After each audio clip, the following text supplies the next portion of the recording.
ರಾಮಕೃಷ್ಣ ವಚನ ಭೇದದಲ್ಲಿ ಪರಮಹಂಸರು ಧ್ಯಾನದ ಬಗ್ಗೆ ಅನೇಕ ವಿಚಾರಗಳನ್ನ ಹೇಳಿದ್ದಾರೆ. ನಿರಾಕಾರ ಧ್ಯಾನ ಯಾವ ರೀತಿ ಸಾಗತ್ತೆ, ಸಾಕಾರ ಧ್ಯಾನ ಯಾವ ರೀತಿ ಸಾಗತ್ತೆ, ಶಿವಯೋಗ ಅಂದ್ರೆ ಏನು, ವಿಷ್ಣು ಯೋಗ ಅಂದ್ರೆ ಏನು, ಇದ್ರ ಬಗ್ಗೆ ಎಲ್ಲ ಮಾತಾಡಿದ್ದಾರೆ. ಶಿವಯೋಗ ಅಂದ್ರೆ ಏನಪ್ಪಾ ಅಂತ ಹೇಳಿದ್ರೆ, ಪರಮಹಂಸರು ಹೇಳೋ ಪ್ರಕಾರ ಧ್ಯಾನ ಮಾಡಕ್ ಕೂತ್ಕೊಂಡಾಗ ನಮ್ಮ ದೃಷ್ಟಿ ಭ್ರೂ ಮಧ್ಯದಲ್ಲಿ ಇರಬೇಕು, ಅಂದ್ರೆ ಎರಡು ಹುಬ್ಬಿನ ಮಧ್ಯದಲ್ಲಿ ಇರಬೇಕು. ಈ ಧ್ಯಾನದಲ್ಲಿ ಯಾವುದೇ ರೂಪನ ನಾವು ಧ್ಯಾನ ಮಾಡೋದು ನಿರಾಕಾರ ಧ್ಯಾನದಲ್ಲಿ.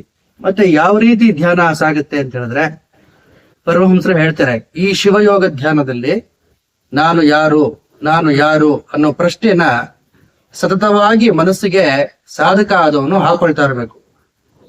ನೇತಿ ಅಂತಕ್ಕಂಥ ಮಾರ್ಗ. ನೇತಿ ಅಂದ್ರೆ ಇದಲ್ಲ ಅಂತ.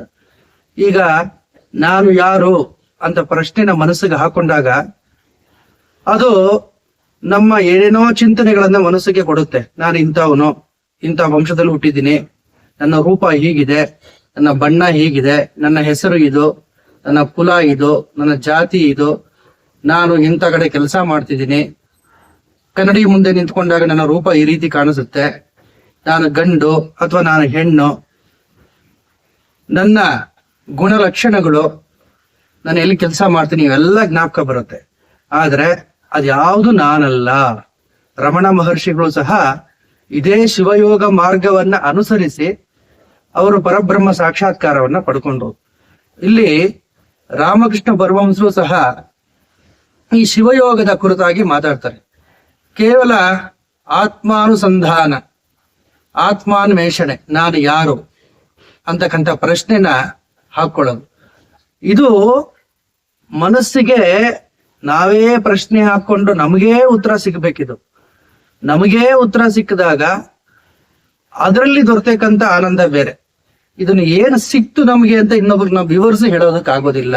ಆತ್ಮಜ್ಞಾನ ಅನ್ನೋದು ಬಾಯಿ ಮಾತಲ್ಲಿ ಹೇಳೋಂತ ವಸ್ತು ಅಲ್ಲ. ಒಬ್ಬನಿಗೆ ಆತ್ಮಜ್ಞಾನ ದೊರೆತಿದೆ, ನಿನಗೇನ್ ಸಿಕ್ತಪ್ಪ ಹೇಳು ಅಂದ್ರೆ ಅವ್ನು ಹೇಳಕ್ ಆಗಲ್ಲ. ಅದು ಅನುಭವಿಸ್ಬೋದು ಅಷ್ಟೇ. ಅವನು ನನಗೆ ಇಂಥದ್ದು ಕಾಣಿಸ್ತು, ಇಂಥದ್ದು ಪಡ್ಕೊಂಡೆ, ಇಂಥ ಅನುಭವ ಆಯ್ತು, ಅವನೇನು ಹೇಳಕ್ ಆಗಲ್ಲ. ಅದಕ್ಕೆ ಯಥೋ ವಾಚೋ ನಿವರ್ತಂತೆ ಅಪ್ರಾಪ್ಯ ಮನಸಾ ಸಹ, ಎಲ್ಲಿಗೆ ಮನಸ್ಸು ಬುದ್ಧಿ ಇವೆಲ್ಲ ಹೋಗೋದಕ್ಕೆ ಸಾಧ್ಯ ಇಲ್ವೋ ಅಂತ ಒಂದು ಚಿಂತನೆ ಆತ್ಮಾನುಸಂಧಾನ ಇದು. ಇದನ್ನ ರಾಮಕೃಷ್ಣ ಪರಮಹಂಸರು ಈ ಮಾರ್ಗವನ್ನ ಹೇಳಿದ್ದಾರೆ. ಇದರಲ್ಲಿ ದೃಷ್ಟಿ ಭ್ರೂಮಧ್ಯದಲ್ಲಿ ಇರಬೇಕು. ಧ್ಯಾನ ಕೂತ್ಕೊಳ್ಳೋದು, ನಾನು ಯಾರು ಅಂತ ಪ್ರಶ್ನೆನ ಮನಸ್ಸಿಗೆ ಹಾಕೊಳ್ಳೋದು, ನೇತಿ ಮಾರ್ಗವನ್ನ ಅನುಸರಿಸಬೇಕು. ನಾನದಲ್ಲ. ಕೊನೆಯಲ್ಲಿ ಅವನಿಗೆ ಸ್ವಸ್ವರೂಪ ಚಿಂತನೆ ಅನ್ನೋದು ಸಿಗುತ್ತೆ. ಅಂದ್ರೆ ನನ್ನ ಸ್ವರೂಪ ಏನು, ಆ ಉತ್ತರ ಸಿಗುತ್ತೆ ಅವನಿಗೆ. ಅದನ್ನ ಅವನು ಅನುಭವಿಸಬಹುದಷ್ಟೇ, ಅದನ್ನ ಹೇಳೋದಕ್ಕಾಗೋದಿಲ್ಲ. ಮತ್ತೆ ಅವ್ರು ಹೇಳ್ತಾರೆ ರಾಮಕೃಷ್ಣ ಪರಮಹಂಸರು, ಶಿವ ಸದಾ ಆತ್ಮಚಿಂತನೆಯಲ್ಲಿ ಮುಳುಗಿರ್ತಾನೆ, ಸ್ವಸ್ವರೂಪದ ಧ್ಯಾನವನ್ನು ಮಾಡಿಕೊಂಡು ಕೂತ್ಕೊಂಡಿರ್ತಾನೆ. ಆದ್ದರಿಂದಲೇ ಇದಕ್ಕೆ ಶಿವಯೋಗ ಅಂತ ಹೆಸರು ಬಂತು ಅಂತ ಹೇಳ್ತಾರೆ. ಮತ್ತೆ ವಿಷ್ಣು ಯೋಗ ಅಂತ ಇದೆ. ಇದರಲ್ಲಿ ನಾಸಿಕಾಗ್ರ ದೃಷ್ಟಿ ಅಂದ್ರೆ ಮೂಗಿನ ತುದಿನಲ್ಲಿ ದೃಷ್ಟಿಯನ್ನು ಇಟ್ಕೊಂಡು ಇದರಲ್ಲಿ ಸಾಕಾರ ಧ್ಯಾನ. ಇದು ಯಾವ್ದಾದ್ರು ಒಂದು ಇಷ್ಟ ದೇವತೆಗೆ ಮೂರ್ತಿಯನ್ನ ಕಲ್ಪಿಸ್ಕೊಳ್ಳೋದು. ಪರಮಹಂಸರು ಹೇಳ್ತಾರೆ, ಅರ್ಧ ದೃಷ್ಟಿ ಜಗತ್ ಕಡೆ ಇರುತ್ತಂತೆ ಈ ನಾಸಿಕಾಗ್ರ ದೃಷ್ಟಿ ಧ್ಯಾನದ, ಇನ್ನರ್ಧ ಅವನ ಆಂತರ್ಯದ ಕಡೆ ಇರುತ್ತೆ. ವಿಷ್ಣು ಧ್ಯಾನದಲ್ಲಿ, ವಿಷ್ಣು ಯೋಗದಲ್ಲಿ ಈ ರೀತಿಯಾದಂತಹ ಒಂದು ಧ್ಯಾನ ವಿಧಾನನ ಪರಮಹಂಸರು ಹೇಳ್ತಾರೆ. ಋಷಿಗಳು ಹಳೆ ಕಾಲದಲ್ಲಿ ಓಂಕಾರ ನಾದಾನುಸಂಧಾನವನ್ನ ಮಾಡೋರು. ರಾಮಕೃಷ್ಣ ಪರಮಹಂಸರು ಅದನ್ನು ಸಹ ವಚನ ವೇದದಲ್ಲಿ ಹೇಳಿದ್ದಾರೆ. ಈ ಓಂಕಾರ ನಾದ ಅನಾಹತ ಶಬ್ದ ನಾದ, ಅಂದ್ರೆ ಹೃದಯದಲ್ಲಿ ಆ ನಾದ ಕೇಳುತ್ತೆ. ಋಷಿಗಳು ಈ ನಾದಕ್ಕೆ ಹೆಚ್ಚಿನ ಮಹತ್ವವನ್ನ ಕೊಡ್ತಿದ್ರು. ಆ ನಾದವನ್ನ ಕೇಳಿಸ್ಕೊಳ್ತಿದ್ರು ಒಳಗಡೆ. ಆ ನಾದ, ಈ ನಾದದ ಬೆಂಬತ್ತಿ ಯಾರು ಹೋಗ್ತಾರೆ ಅವರಿಗೆ ಪರಬ್ರಹ್ಮ ಸಾಕ್ಷಾತ್ಕಾರ ಆಗುತ್ತೆ, ಪರಮಾತ್ಮನ ಸಾಕ್ಷಾತ್ಕಾರ ಆಗುತ್ತೆ. ಏನಿದ್ರು ಲಾಜಿಕ್ ಅಂತ ಹೇಳಿದ್ರೆ, ಈಗ ಎಲ್ಲೋ ಒಂದು ಕಡೆ ಘಂಟಾನಾದ ಆಗ್ತಿದೆ, ನಾವು ಅದು ನಾದ ಎಲ್ಲಿಂದ ಬರ್ತಿದೆ ಅಂತ ಅದರ ಜಾಡನ್ನ ಹುಡುಕೊಂಡು ಹೋದಾಗ ಆ ಗಂಟೆ ಯಾರ ಕೈಯಲ್ಲಿದೆ ಅನ್ನೋದನ್ನ ನಾವು ಪತ್ತೆ ಹಚ್ಚಬಹುದು. ಅದೇ ರೀತಿ ಹೃದಯ ಮಂದಿರದಲ್ಲಿ, ಅನಾಹತ ಸ್ಥಾನದಲ್ಲಿ, ಅನಾಹತ ಚಕ್ರದಲ್ಲಿ ಓಂಕಾರ ಧ್ವನಿ ಪ್ರತಿಧ್ವನಿತವಾಗಿರ್ತಿರ್ತದೆ. ಆ ಧ್ವನಿಯ ಜಾಡನ್ನ ಹಿಡ್ಕೋಬೇಕು. ಎಲ್ಲಿಂದ ಬರ್ತಿದೆ ಈ ಧ್ವನಿ ಜಾಡು, ಅದನ್ನ ಹುಡುಕಿಕೊಂಡು ಅದರ ಮೂಲಕ್ಕೆ ಹೋದಾಗ ಯಾರು ಆ ಧ್ವನಿಯನ್ನ ಉತ್ಪತ್ತಿ ಮಾಡ್ತಿದ್ದಾರೆ ಆ ಚೈತನ್ಯದ ದರ್ಶನ ಆಗತ್ತೆ. ಇದನ್ನೇ ರಾಮಕೃಷ್ಣ ಪರಮಹಂಸರು ಋಷಿಗಳು ಈ ವಿಧಾನವನ್ನ ಅನುಸರಿಸ್ತಿದ್ರು ಅಂತ ಹೇಳ್ತಾರೆ. ರಾಮಕೃಷ್ಣ ವಚನ ವೇದವನ್ನ ಓದುವಾಗ ಸೂಕ್ಷ್ಮವಾಗಿ, ತುಂಬಾ ಸೂಕ್ಷ್ಮವಾಗಿ ಅವರ ಸಂಭಾಷಣೆಯಲ್ಲಿ ಅಲ್ಲಲ್ಲಿ ನಮಗೆ ಬೇಕಾದಂತ ವಿಚಾರಗಳನ್ನ, ಧ್ಯಾನ ಮಾರ್ಗಿಗಳಿಗೆ, ಸಾಧಕರಿಗೆ ಬೇಕಾದಂತ ವಿಚಾರಗಳನ್ನ ಪರಮಹಂಸರು ಹೇಳಿದ್ದಾರೆ. ಮನೆಯಲ್ಲಿ ಯಾವ ರೀತಿಯ ಚಿತ್ರಪಟಗಳನ್ನ ಇಟ್ಕೋಬೇಕು ಸಾಧಕ ಆದವನು ಅನ್ನೋದ್ರ ಬಗ್ಗೆನೂ ಮಾತಾಡಿದ್ದಾರೆ ರಾಮಕೃಷ್ಣ ಪರಮಹಂಸರು. ಧ್ಯಾನಕ್ಕೆ ಕುಳಿತಂತ ಶಿವ, ಧ್ಯಾನಕ್ಕೆ ಕುಳಿತಂತ ಯೋಗಿ, ಮುಂದೆಗಡೆ ಒಂದು ಧ್ವನಿ ಇದೆ, ಅದ್ರ ಮುಂದೆ ಕೂತ್ಕೊಂಡು ಧ್ವನಿಯ ಮುಂದೆ ಧ್ಯಾನ ಮಾಡ್ತಿರ್ತಕ್ಕಂತ ಒಬ್ಬ ಯೋಗಿ, ಅವನ ಚಿತ್ರಪಟ. ಇದು ಒಂದು ಸಣ್ಣ ಉದಾಹರಣೆ ಪರಮಹಂಸರು ಕೊಡೋದು. ನಮಗೆ ಧ್ಯಾನಕ್ಕೆ ಒಂದು ಉದ್ದೀಪನೆ ಬೇಕು, ಅಂದ್ರೆ ಅದನ್ನ ಬೂಸ್ಟ್ ಮಾಡುವಂತ ಒಂದು ಮೂಡ್ ಬೇಕು ನಮ್ಗೆ.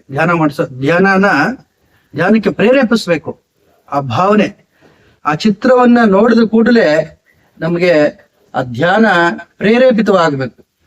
ಆ ರೀತಿ ಚಿತ್ರಗಳನ್ನ ಮನೆಯಲ್ಲಿ ಇಟ್ಕೊಳ್ಳಿ, ಅದರಿಂದ ನಿಮಗೆ ಧ್ಯಾನ ಮಾರ್ಗ ಸುಲಭ ಆಗುತ್ತೆ.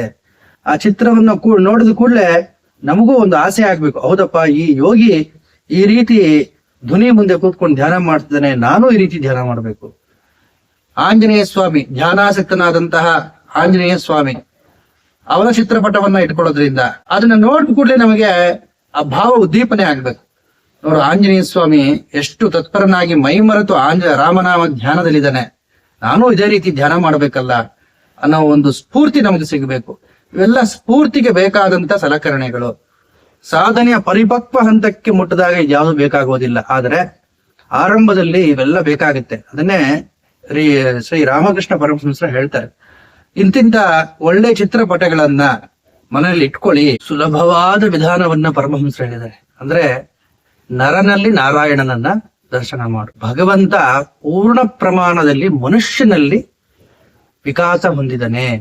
ಇನ್ನು ಯಾವುದೇ ಬೇರೆ ಜೀವಿಗಳು ಅಲ್ಲಿ ಭಗವತ್ ತತ್ವ ಅಷ್ಟೊಂದು ವಿಕಾಸವಾಗಿಲ್ಲ. ಇದು ರಾಮಕೃಷ್ಣ ಪರಮಹಂಸರೇ ಹೇಳಿರುವಂತ ಮಾತು. ಇದರಿಂದಲೇ ಮುಂದೆ ವಿವೇಕಾನಂದರು ಸ್ಫೂರ್ತಿ ಪಡ್ಕೊಂಡ್ರು. ವಿವೇಕಾನಂದರು ಏನೇನು ಹೇಳಿದಾರೋ, ಅವರ ಬೋಧನೆಗಳು ಏನಿದೆಯೋ, ಕಾರ್ಯರೂಪಕ್ಕೆ ಏನೇನು ತಂದ್ರೋ, ಇದೆಲ್ಲ ರಾಮಕೃಷ್ಣರ ಬೋಧನೆಗಳಲ್ಲಿ ಬೀಜ ರೂಪವಾಗಿತ್ತು. ಅದನ್ನ ಹೆಮ್ಮರವಾಗಿ ಮಾಡಿದವರು ವಿವೇಕಾನಂದ. ನರನಲ್ಲಿ ನಾರಾಯಣನನ್ನ ನೋಡು ಅಂತಕ್ಕಂಥ ರಾಮಕೃಷ್ಣ ಪರಮಹಂಸರ ಮಾತು ವಿವೇಕಾನಂದರಿಗೆ ಅದು ಮನಸ್ಸಿಗೆ ನಾಟು ಬಿಡ್ತು. ಆದ್ರಿಂದ ಅವರು ದರಿದ್ರ ನಾರಾಯಣರು ಅಂತ ಕರೆದ್ರು.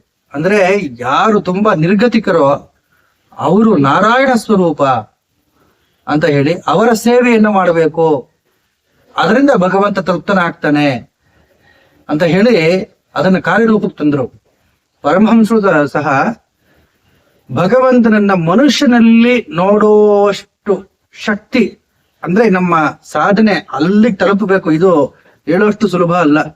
ಪ್ರತಿಯೊಂದು ಜೀವಿನಲ್ಲೂ ಭಗವಂತನನ್ನೇ ನಾವು ಯಾವಾಗ ನೋಡುವಂತ ಸಾಮರ್ಥ್ಯವನ್ನ ಪಡ್ಕೊಳ್ತೀವೋ ಆಗ ನಮಗೆ ಆಧ್ಯಾತ್ಮಿಕ ಸಿದ್ಧಿ ಅನ್ನೋದು ತುಂಬಾ ಸುಲಭ.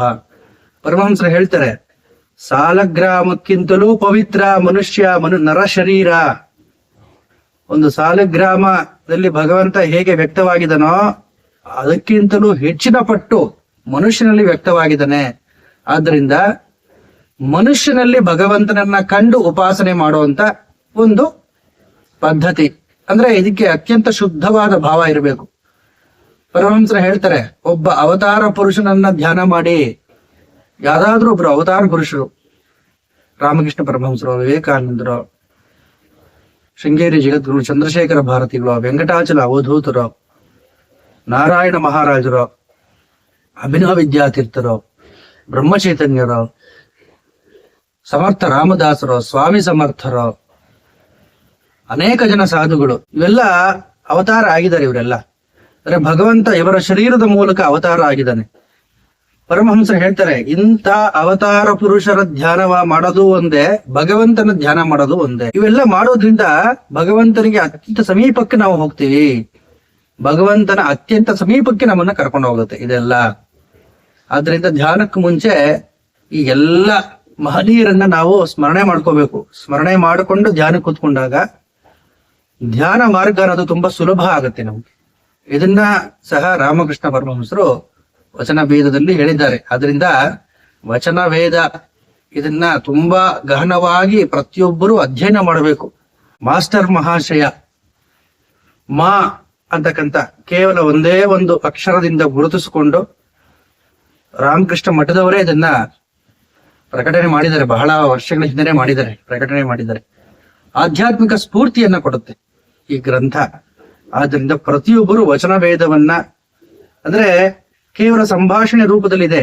ಭಾನುವಾರ ರಜಾದಿನವಾದ್ದರಿಂದ ದಕ್ಷಿಣೇಶ್ವರಕ್ಕೆ ಮಾಸ್ಟರ್ ಮಹಾಶಯ ಹೋಗಿ ಅಂದಿನ ಆ ದಿನ ಏನೇನು ಸಂಭಾಷಣೆ ನಡೀತೋ ಭಕ್ತರಿಂದಲೂ ಅಂದಿನ ದಿನ ಏನ್ ಸಂಭಾಷಣೆ ನಡೀತೋ ಭಕ್ತರ ಜೊತೆ ರಾಮಕೃಷ್ಣ ಪರಮಹಂಸರಿಗೆ ಅದನ್ನ ಅವರು ದಾಖಲೆ ಮಾಡ್ಕೊಂಡ್ರು. ಆ ವಿವರಗಳನ್ನ ನಮ್ಗೆ ಕಾಣಸಿಗುತ್ತೆ.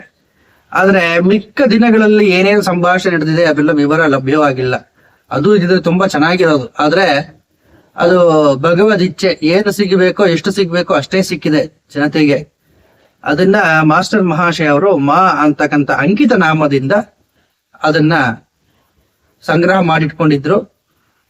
ರಾಮಕೃಷ್ಣ ವಚನ ವೇದ ಅಂತಕ್ಕಂಥ ಹೆಸರಿನಿಂದ ಅದು ಪ್ರಕಟ ಆಗಿದೆ. ಇದನ್ನ ಓದೋದ್ರಿಂದ ಮನುಷ್ಯನಿಗೆ ನೂತನವಾದಂತಹ ಒಂದು ಆಧ್ಯಾತ್ಮಿಕ ಸಿದ್ಧಿ, ಒಂದು ಸ್ಫೂರ್ತಿ, ಒಂದು ಶಕ್ತಿ, ಇದೆಲ್ಲ ಖಂಡಿತವಾಗೂ ಲಭ್ಯ ಆಗುತ್ತೆ. ಯಾರಿಗೆ ಭಗವದ್ ದರ್ಶನ ಆಗಿದ್ಯೋ ಅವರೇ ಕೋರ್ಕೊಂಡ್ರು ಸಹ ಕಾಮಕ್ರೋಧಾದಿಗಳು ಅವ್ರ ಹತ್ರ ಬರೋದಿಲ್ಲ. ಅದಕ್ಕೆ ಉದಾಹರಣೆನ ಪರಮಹಂಸರೇ ಕೊಡ್ತಾರೆ. ಒಂದ್ಸಲಿ ಸಿಡ್ಲು ಬಡಿತಂತೆ ಕಾಳಿ ದೇವಸ್ಥಾನಕ್ಕೆ. ಆ ರಭಸಕ್ಕೆ ಆ ಬಾಗಿಲುಗಳ ಸ್ಕ್ರೂ, ಅದರ ಏನೇನಿದೆ ನೆಟ್ಟು ಬೋಲ್ಟು ಇವೆಲ್ಲ ಮೊಟಕಾಗೋಯ್ತಂತೆ, ಎಲ್ಲ ಚೂರ್ ಆಗೋಯ್ತು ಅಂತ. ಅದರ ಉದಾಹರಣೆನೆ ಕೊಡ್ತಾರೆ. ಅಂದ್ರೆ ಏಕ್ದಮ್ ಒಂದೇ ಸರಿ ಭಗವಂತ ಯಾರಿಗೆ ಸಾಕ್ಷಾತ್ಕಾರ ಕೊಟ್ಬಿಟ್ಟಿದನೋ ಅವರ ಶರೀರದಲ್ಲಿ, ಅವರ ಮನಸ್ಸಿನಲ್ಲಿ ಅಶುದ್ಧತೆ ಅನ್ನೋದೇ ಇರೋದಿಲ್ಲ. ಅವರ ಮನಸ್ಸಿನಲ್ಲಿ ಕಾಮಕ್ರೋಧಾದಿ ಅರಿಷಡ್ವರ್ಗಗಳು ಯಾವುದೂ ಇರೋದಿಲ್ಲ. ಎಲ್ಲ ನುಚ್ಚುನೂರಾಗೋಗುತ್ತೆ, ಏಕ್ದಮ್ ಧ್ವಂಸ ಆಗೋಗುತ್ತೆ.